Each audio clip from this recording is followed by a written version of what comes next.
Well, let's talk about friendships for a minute. Here's how you know if someone's your friend. A, you can tell them bad news and they'll listen. And they won't tell you why, you're stupid and why that bad thing happened to you and how something worse happened to them once and, derail the whole conversation.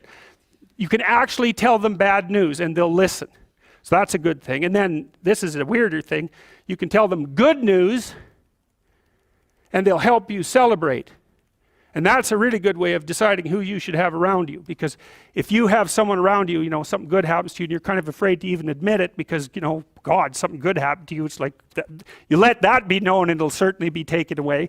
So, you come out and you sort of tell someone half-heartedly that something good happened to you, and they give you a whack and then talk about, the great thing that happened to them 3 years ago, or worse, the great thing that happened to someone that they knew 3 years ago. It's like, go away from that person. They're not helpful to you, and they're not helpful to themselves either. And so you want to surround yourself, you got to think about this. You got to surround yourself with people who want the best for the best part of you.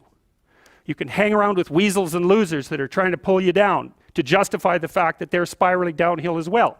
And the upside of that is you don't have to have any responsibility, and you can all whine about how wretched life is, so that's pretty attractive. But I would say it's also a bad medium to long-term plan.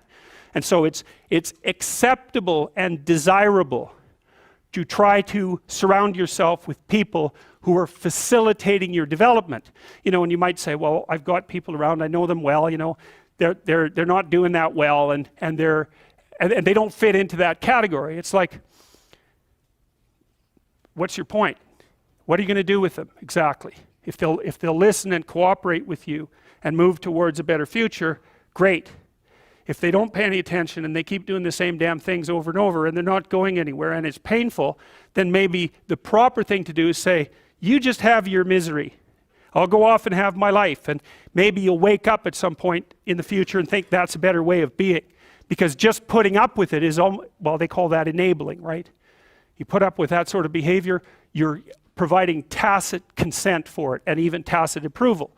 It's like, it's a bad idea. You have, I would say, both the right and the responsibility to surround yourself with people who are good for the best part of you.